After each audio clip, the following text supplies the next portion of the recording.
of 2015, 655 transfer students enrolled at the University of Virginia. With that number growing to 694 since last year, transfer students increasingly face an issue with housing and academic course credit that current students never had to experience. I literally accepted admission into a school that I couldn't live at. Matthew Kemper, a third year who transferred from ODU in the fall of 2017, was disappointed by how neglectful UVA was in informing him on his housing situation.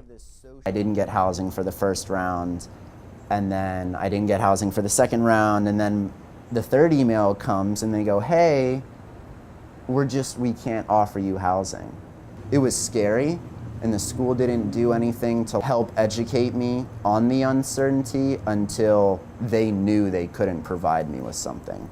Rosie Hartwell, a fourth-year transfer student and peer advisor, works closely with UVA housing and noticed an incredible imbalance. About 650 fall transfers come in every single year, and we probably only have enough spaces for about 100 of them to live on grounds. While efforts have been made to increase on-grounds housing options by constructing upper-class dorms, this won't specifically help the room shortage for transfers because transfers select their housing 4 months after current students. Here I am standing in front of the upper-class housing project being constructed on Brandon Avenue. It will take 2 years to complete. However, UVA has said that it will be on a first-come, first-served basis, and they will not reserve spots for transfer students. Dean Loshway is an associate dean of students in the Gibbons House who says that there is no foreseeable future for transfer housing.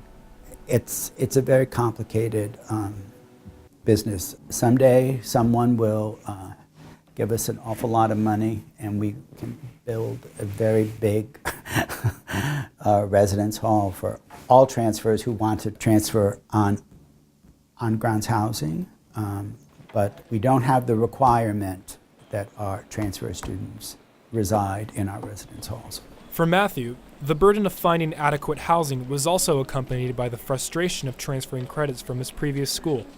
I went from 37 credits to 28 credits, and it was due to a loss of an AP score and a couple other English and maths that UVA didn't want to take. University policies are inflexible on transferring course credit. This creates a financial burden for many transfers because it forces them to take an extra summer or semester to graduate. While the university may help transfers adjust in some aspects, not enough is being done to rectify the housing gap, leaving over 600 transfers to look for alternative housing.